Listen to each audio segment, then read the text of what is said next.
All right, welcome to the Spoiler Kings. My name is Tank Kramer with Brian the Grizzly, Brandman Brandon, and we are going to talk about X-Men 97. Stupid set. Right off the bat, when that song finally came on, how'd you guys feel? I was transported to my living room when I was sitting, legs folded, with a bowl of cereal. I wasn't Yeah. transported to it. I was literally watching it with a bowl of cereal. Found the biggest bowl. I found the biggest bowl I could. The whole box of Golden Graham. Is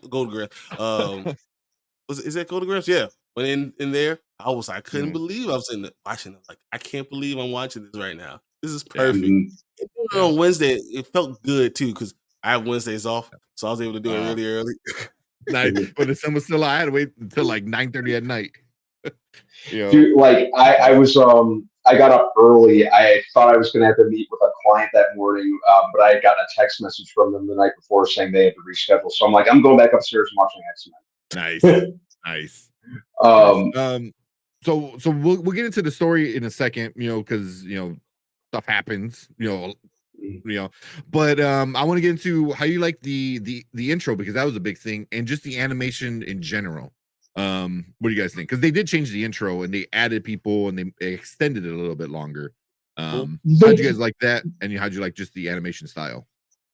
You know what? I liked it. We already saw, like a month and a half ago that they were updating the animation. So yeah, at that point, I had kind of come to grips with the fact with the thought that they were going to update it. But they updated it.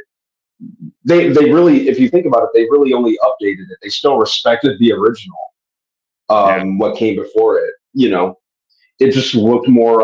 There were a couple changes here and there.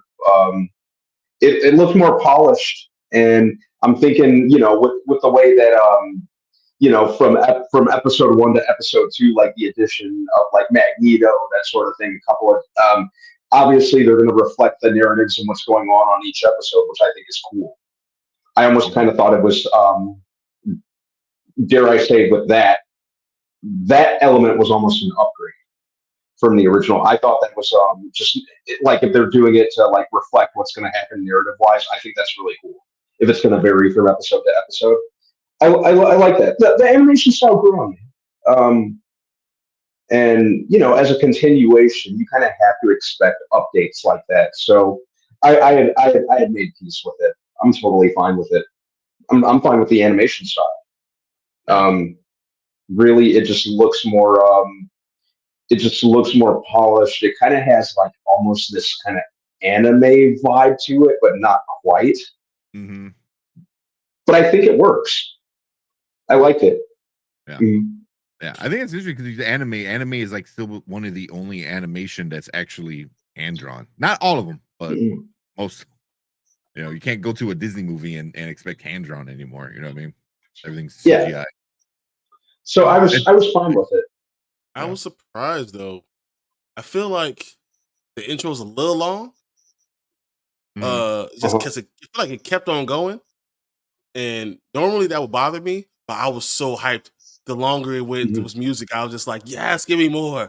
But I can eventually see me like saying, "Oh man, Morph." They just added everybody in there. Like, just so many people. It just kept on going.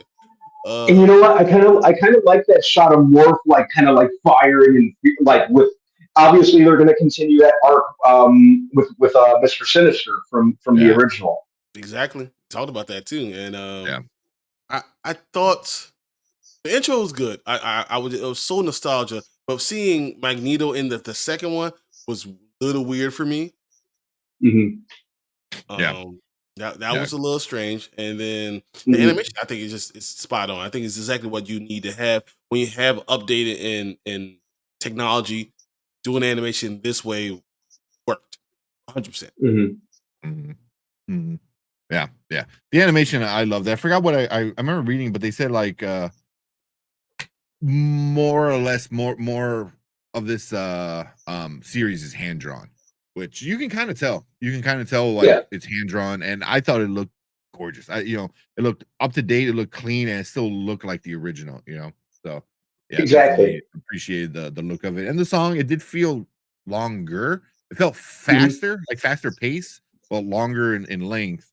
But I didn't mind it.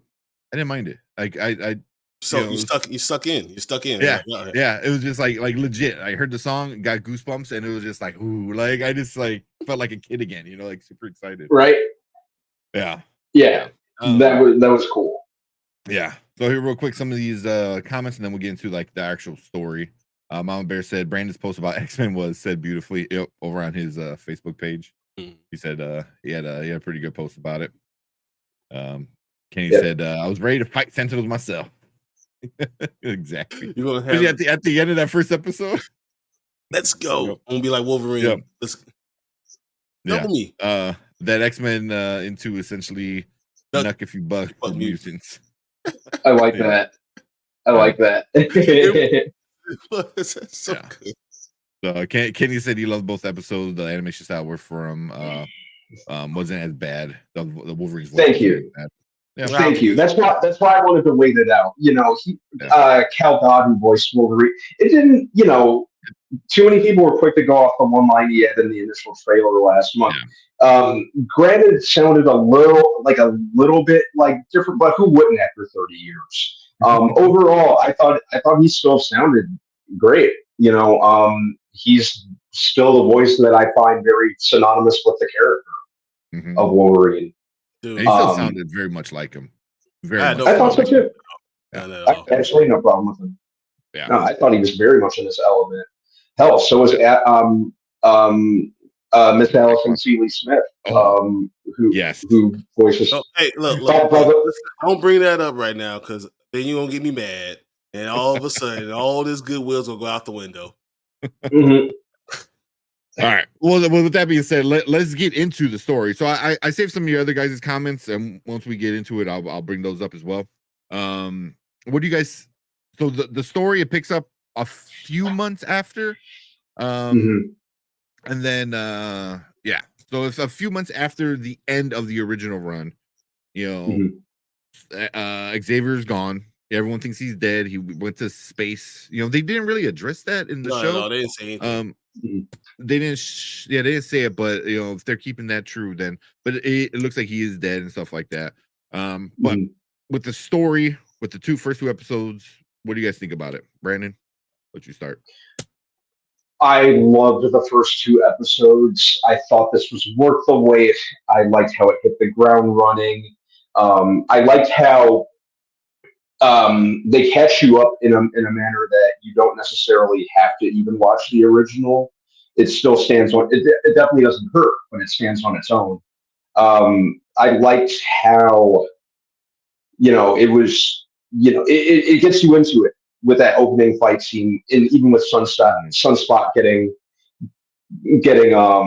abducted by the Friends of Humanity. So it established the way that it established the world. It did it quickly and efficiently, and enough to really get you into it. I thought that it handled the ensemble aspect of X-Men wonderfully. I thought that I liked how they established Scott Summers picking up the slack. Because Scott Summers was always the heir to the throne in terms of Charles, and I thought they did a good job going into that. I liked how it handled the discrimination element of X-Men. That's always there, and it always they did a really good job with that.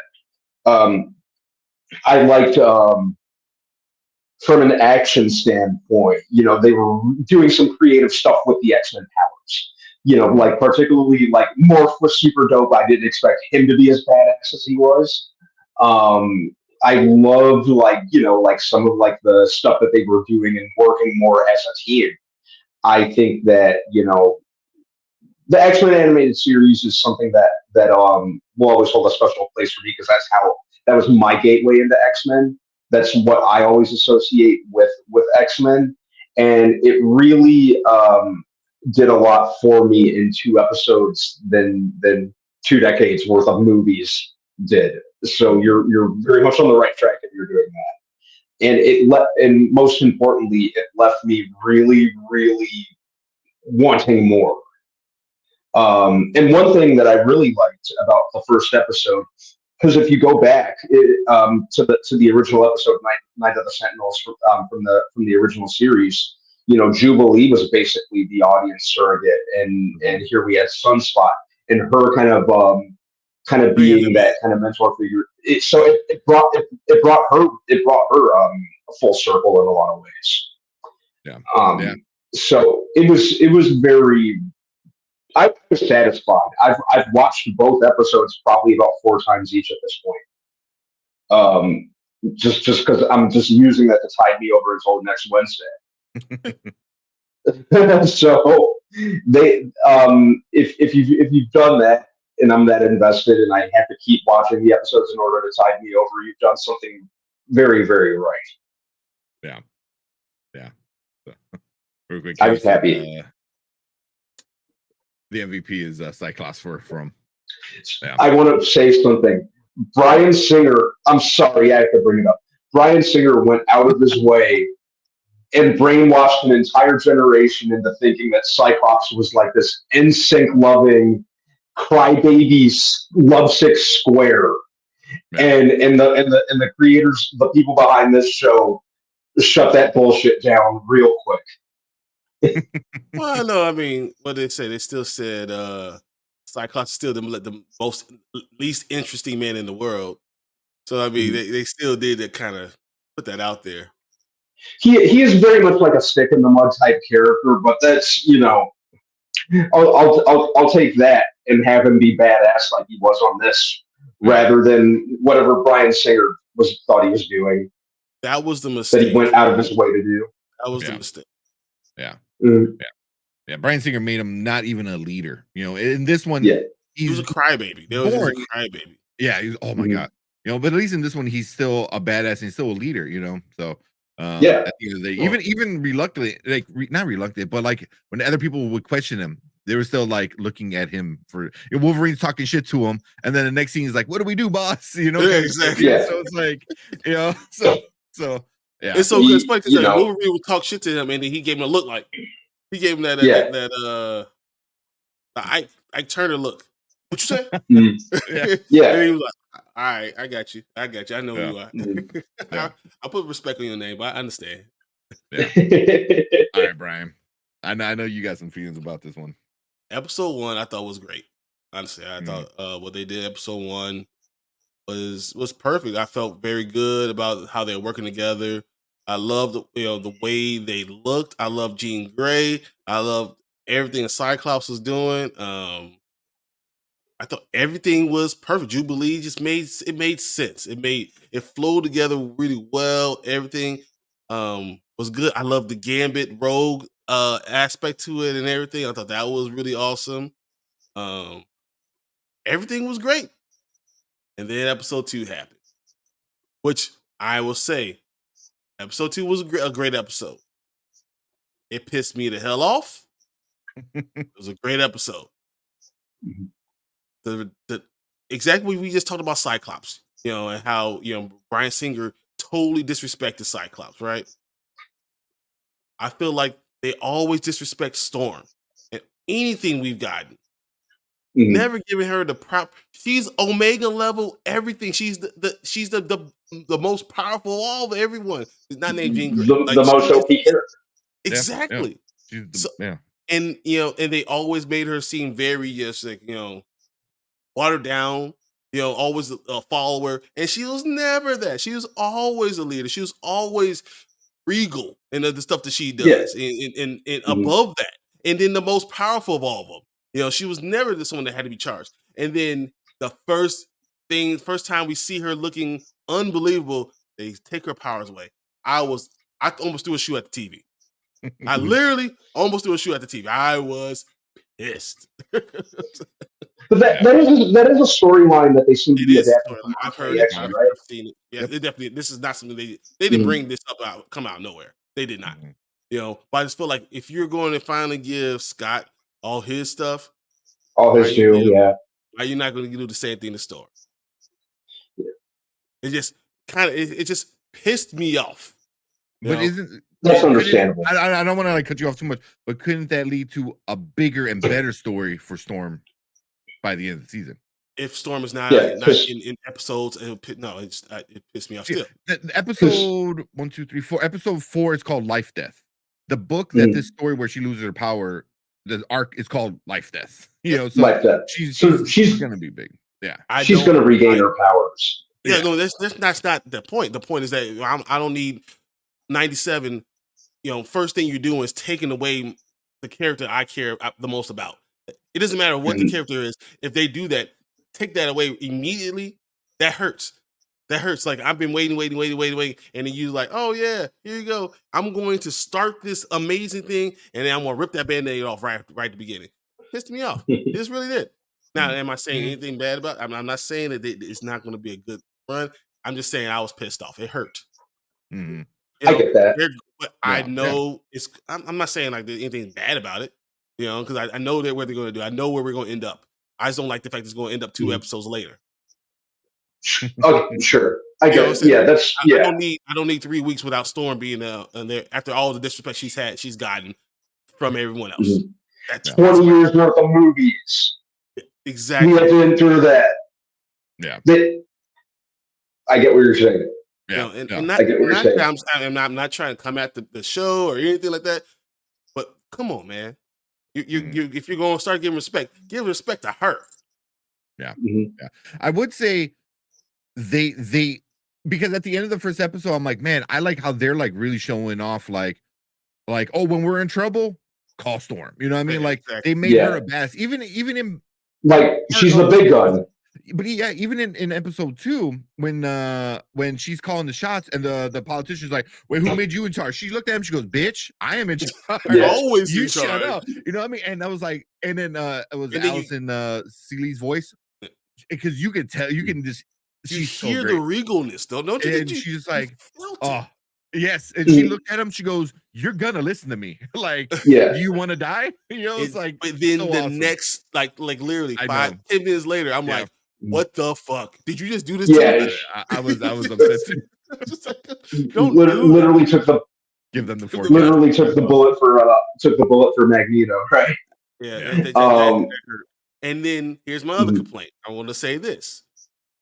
Oh, I was very happy when I saw Rogue and Gambit, and then the next episode and seeing them this whole Rogue and Magneto thing, Roguenedo, whatever you want to call it. I just was not like, I was like, but that's in the comics too. I know. Yeah. This is not, they're not bringing this out of nowhere. Doesn't mean I gotta like it.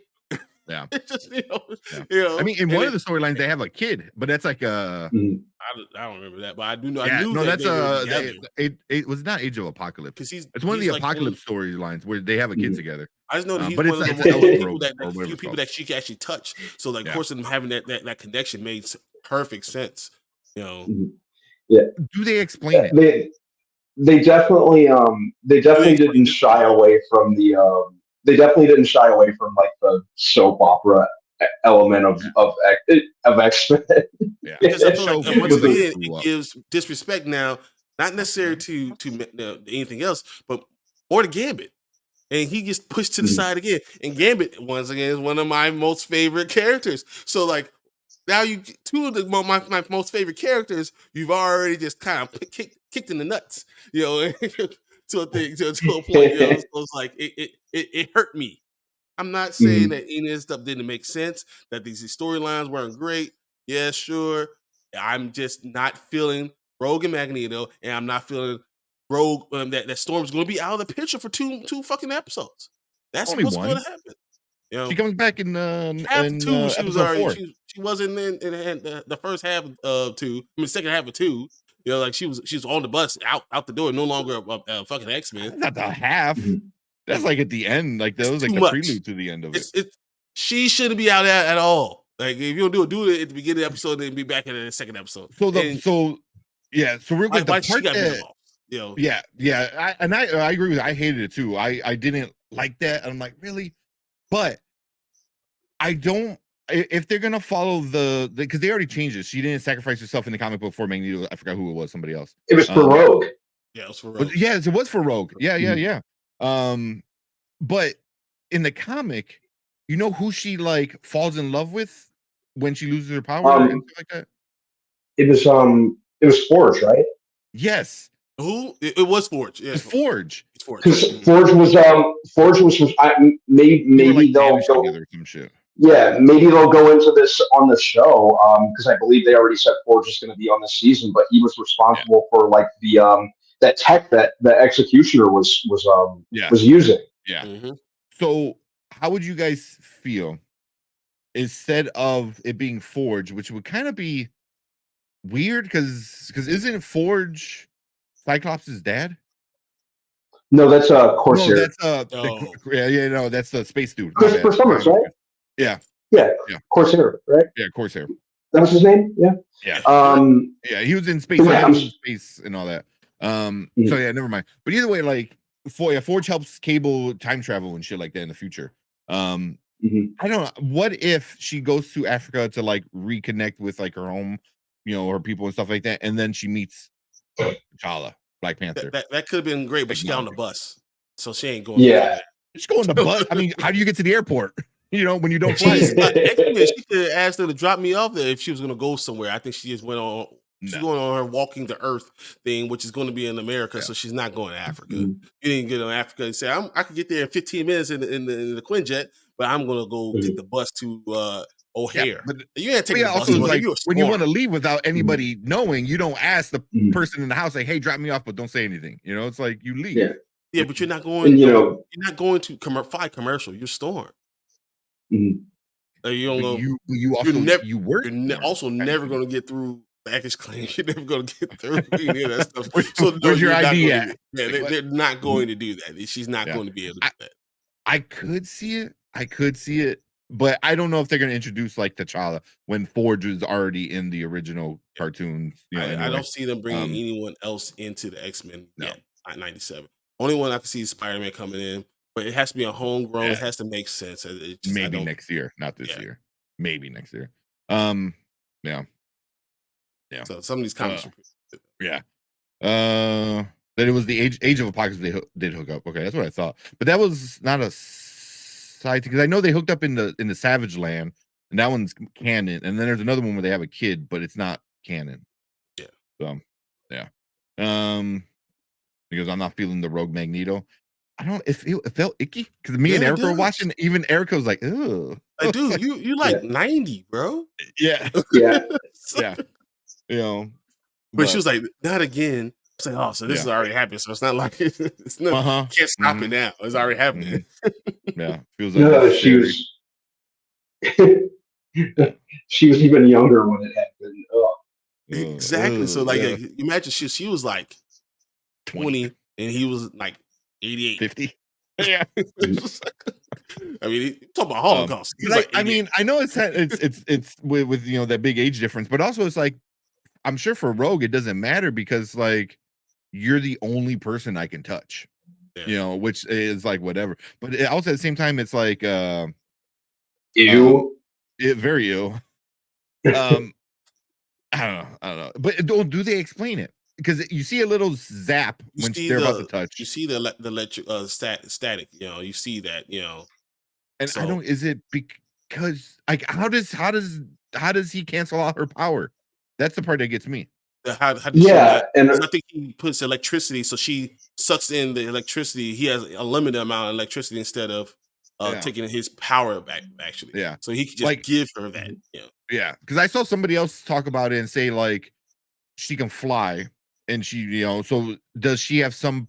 Because in the comics, I guess too, she has some electromagnetic power, which is how she can fly, and that cancels and Magneto cancels out that so she can touch, but it never really explains it. I'm on like how.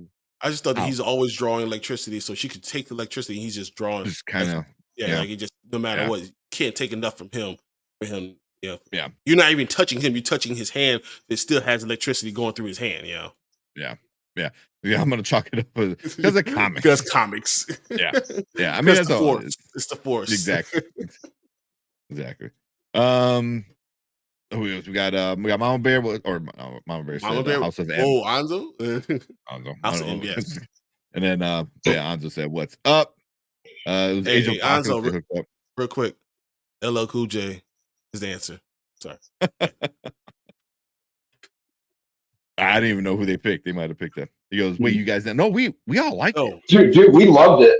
Yeah, can't not like it. I mean, come on. Yeah. Oh, Everybody also, did. also, When Cyclops is also real. they blow up the jet, and Cyclops is falling in the air, and they all go into formation. He just kind of zooms down and uses his vision His optic to flash slow down, and landing to make like one of the best superhero landings ever.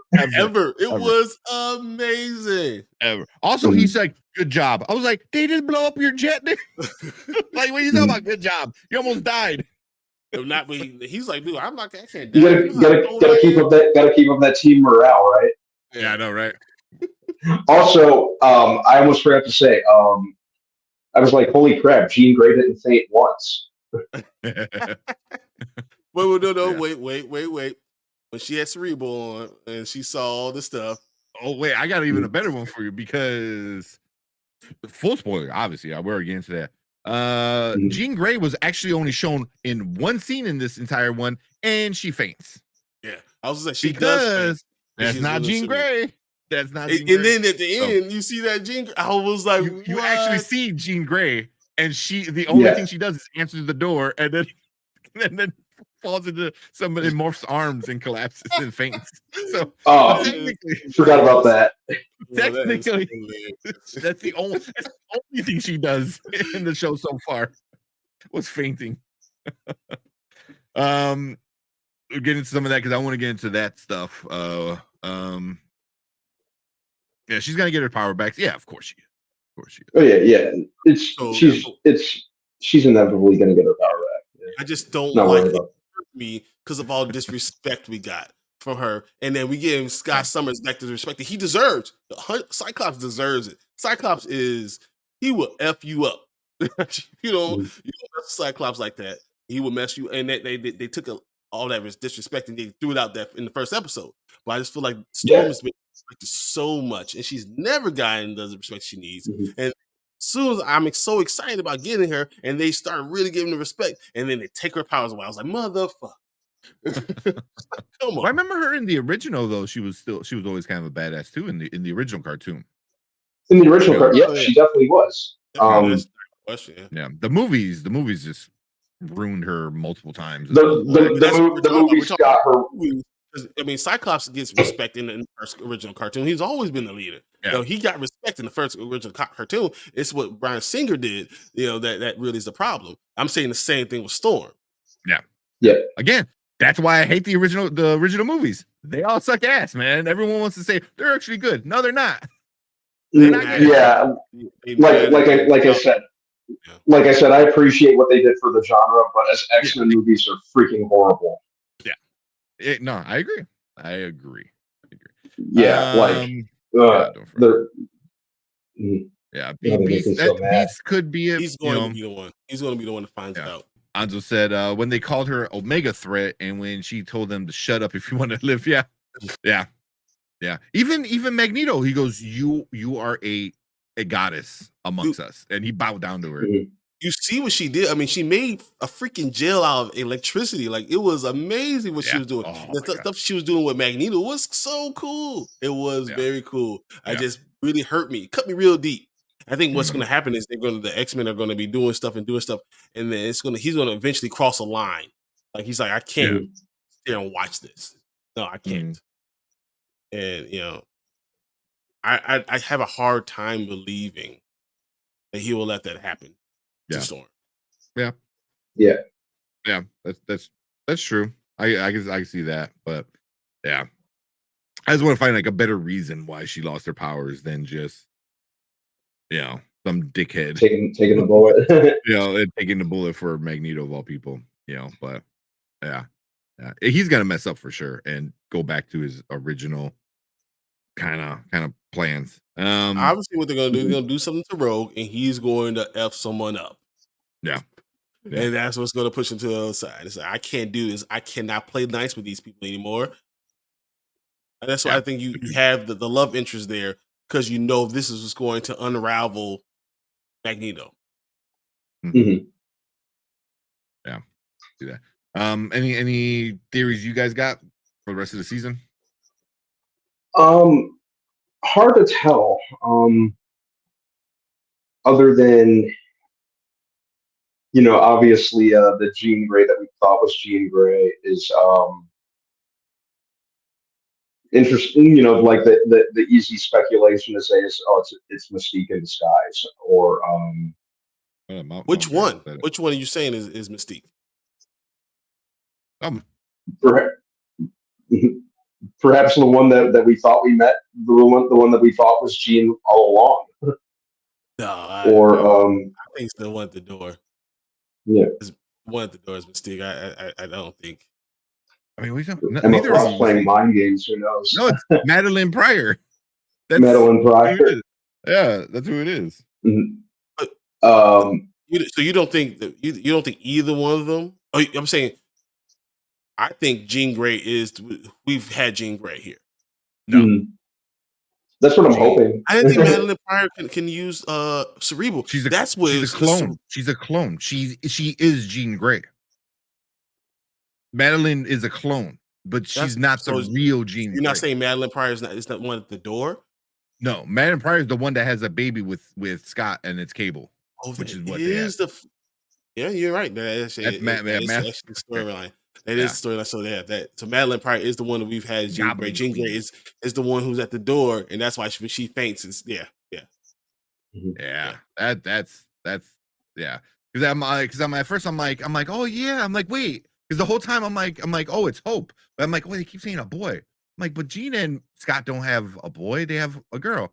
And then it's a boy, and then they call him Nathan. I'm like, or Nathaniel, whatever. I'm like, Cable? I was like, oh fuck. And then it all like 30 years of comic books started like coming back in my head. I was like, oh shit. So yeah. So it's Madeline with the whole it makes sense because the whole Mr. Sinister thing that's about to be part of. He's gonna be the big bad guy, which makes sense. So you got Madeline messing with adding that, and then the whole morph thing with his PTSD with Sinister. And you think that's why she was trying to pull Scott out? Try and pull Cyclops early. Oh yeah, from when he was fighting Executioner. Yeah. Let's get him out the way. Let's pull him out and let me have my life with him now. Yeah. He was wait, that's not Jean Grey. No. In the comics, there's a clone, and it's weird. They kind of touched it on the original one back in the 95 or 6, whatever. When he marries Jean, and I think you find out that it's not the real Jean, but I don't know if they find out, if the X-Men find out it's not the real Jean. Could be wrong. It's also been 30 years, so I remember that. But yeah. Oh, Mom Bear goes, my name is Madeline. Nice. So you're the fake Jean Grey. Yeah. So I don't know. Do we even see Mystique in this? I think we do. Somewhere? Yeah. Trying to see. I don't know. They don't have a list of everything. Yeah, sorry if I don't know if I ruined everyone's thing with the whole Madeline stuff. But here Kenny says, does Professor X come back during the final episode or something? Yes. I think so. I think he does. Final episode. But you don't see him as Professor X. You see something come back, and we're gonna find out that was season 2 that was Professor X coming back. Mm-hmm. Okay, I like that. Yeah, I wonder when he's gonna come back. I mean, yeah. I wonder how he's gonna come back. That's because are we gonna get the new stupid big dome Xavier? Because he is in space with aliens and technology and all that shit. So does he come back walking and with the big X dome helmet thing? I don't know. I don't know if they do that. I don't want them to do that. I wouldn't like that. I always thought that was a stupid looking Xavier anyway. but they gotta bring him back. He's still in the opening credits, in the opening intro. So Yeah. why would you leave him in there if he's not gonna come back, right? Mhm. So I don't know. Oh I want him man, back. but what? So, Tank, would you be surprised if all of a sudden that instead of Madeline being the one who was there, that it's actually Jean that was the one there, and Madeline's the girl at the door, I mean, and then they change it that way, and then Wolverine does has they don't have Cyclops with her. They have Wolverine with Madeline. Like, could that be something that they do differently? Which is they not could, this is not a storyline that happens, but would you they be not be could, surprised? but I will say what ruins it is the toys. Because Mhm. me and you both bought the Goblin Queen. Yeah, I know. Goblin Queen comes with what? A baby. Yeah, baby. And that's So mm, that kind of ruined it too. Because as soon as everything happened, I was like, the toy. So mhm, you know, mhm. I don't know if she goes. I don't know if she goes full villain. Right. I mean, obviously not right away, but yeah, I think, yeah, mm, it's gonna be a cluster F for the next episode. I mean, That's you don't why I know think. because what if it's Madeline Pryor and then she escapes from Sinister, Mhm. and that's who the new person is, and you don't she doesn't realize that she's a clone. Yeah, I think in the comic she Mhm. doesn't realize she's a clone. Yeah. I think. I think you're right. Yeah. I don't. Yeah, I think she actually thinks she's Jean. I think Sinister does something to her head But that's why or the new unlock person something. could end up being, Good. Yeah. you know, and they change it that way because I just always thought that Madeline Pryor was not able to use Cerebral. That's what I always thought. I thought that she wasn't able to use Cerebral. And I only don't know. Jean Grey was the only other person that was able to use Cerebral. Oh, I thought any telepath can use I cerebral. thought that Just it's just too powerful. It's too powerful that she wasn't. I don't know. I don't Well, know. I guess we'll see next week. But Yeah. yeah, that's Also, I mean, they have changed things because the one thing I would say with Rogue was when Scott just told her like, "Oh, suck this doctor's and knowledge and deliver the baby." And I was like, "Is that how it works?" yeah. I was like, I was kind of looking. I'm like, "That's Now interesting." you're the doctor. Yeah, Okay. yeah. Because I That thought was awesome, though. it was awesome though. I'll give her that. I was like, because I was like, so you can just like suck anybody's knowledge. So not only like somebody's powers or life force, but their knowledge. So Mhm. I don't know if that's a thing. I mean, I'm not too big. I know Mama Bear, you're probably a bigger Rogue fan than I am. Um, but I don't remember that being a Rogue like power set thing. I don't. Maybe it's a comic book thing, but it was cool though. Mhm. Because then she starts talking like Doctor Lingo right away, which makes no sense. But I thought that was funny. Oh yeah, he becomes the blob Wow. because Yeah, he did. bounces off of him. Yeah, that was awesome too. Yeah, that's that whole Like fight scene. that whole fight scene was amazing. Like, Yeah. like I said, that's what that's one of the things I like about X-Men, just the ways that they always use their powers in the comics and animated series. Like Beast jumping inside of a Sentinel and working the That the was um the mechanics to like fight off other Sentinels. Mhm. You know, um, obviously the scene we've seen in the trailer with Wolverine getting his claws charged with kinetic energy, and then Oh, we saw that. Gambit frigging propel. Yeah, well, we saw more than it. Obviously, like Gambit propelling him forward, and then him bouncing off Morph, who had transformed into a blob to mess up a Sentinel. Like that was cool. And it's something only Wolverine can do. You know what I mean? Like, hey, Mhm. I'm gonna blow you up so you go farther, and then I'm gonna have Yeah. your claws blow up because you're the only one that can handle that kind of stuff. And it was awesome. Hmm. Yeah, yeah, yeah. It was super cool. All right, so we'll finish. So you guys, I know Brandon, you said you had a few theories. Brian, anything, any theories, or you want to see something? I think Cyclops becomes evil. Ooh, just loses his mind with 2 genes and Magneto and everything. I think that that what happens, Storm comes back, becomes leader of the X-Men for a little bit more longer. And when Cyclops, goes away, what he thinks is Jean Grey, and then find out it is. We don't find out this is Madeline for a couple episodes. We don't know who she is. They're confused about what's going on. Okay, and then Cyclops does leave. Like say, Storm comes back, fine. Cyclops decides to go ahead and leave with the one he thinks is Jean Grey, and it ends up not being Jean Grey. It ends up being Madeline, and then he becomes a shun because Jean doesn't want to see him because of what he's done, and then he becomes evil for a little bit because it drives him crazy. That'd be cool. That'd be kind of cool. Seeing him go full on crazy. Because they always call him boring. So first thing they do is they say, no, he's not boring. Show how awesome he is. And then the next thing they do, let him become the evil one. Yeah. Or at least like the more militant version that he became in the comics. Yeah. That'd be cool too. I could see them going that route, in terms of media other than comics. Cyclops unfortunately never really got an arc in any of the movies. I think one of their top priorities is to set out to fix that and make him a more kind of layered and compelling character. So I can see one of those happening.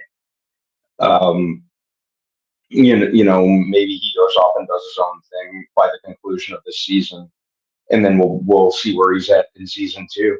And the only thing that brings him back is that Professor X comes back, and that's what brings Cyclops back to the family, to the fold. Yeah, I like that. That'd be interesting. Yeah, a way to spice up his character up a little bit. All right, last couple ones, and we're moving on. Said Carol Danvers, it's why I'm saying not watching another Captain Marvel movie unless it has Rogue. Yeah, that'd be cool. And then Kenny said, it's also a credit to how quickly Morph has to think on his feet. He has to determine which mutant and which powers are best for the situation. Yeah. I like that. And also he's a goofball too, which is funny. Yeah. Always messing with Logan. So. Him turning into friggin' Sabretooth just to troll him at the very end. That was so funny. That was awesome. I was like, for real, dude. Sabretooth right there. Like, oh, that was so great. I love it. Yeah. But it's also like, oh, hey, you want to hang out and talk? And Wolverine's obviously like, no. He's like, all right, you want to fight? It's like, taste me. That was super cool. But I'll finish this off where you go, so much for superhero fatigue. Exactly, man. Perfect. Like when it's done well, that's what people want, man. This Invincible, the boys, Gen V. I mean, you got so many things going on right now with superheroes, and with good stories. That's what matters. So, but yeah, we're gonna end that there. Next week we'll talk about the next episode, episode 3, which is called Fire Made Flesh. That's the next on March 27th. That one comes out. So that sounds like an interesting one. But yeah. So make sure you guys hit that like button, hit the subscribe button, and leave a comment down below. Let us know what you think about the first couple episodes of X-Men 97. How'd you like it? How'd you hate it? If there's anything that kind of rubbed you the wrong way too, leave a comment. Let us know. We appreciate all you guys in the live chat. Stick around because we gotta move on to our next topic for the night.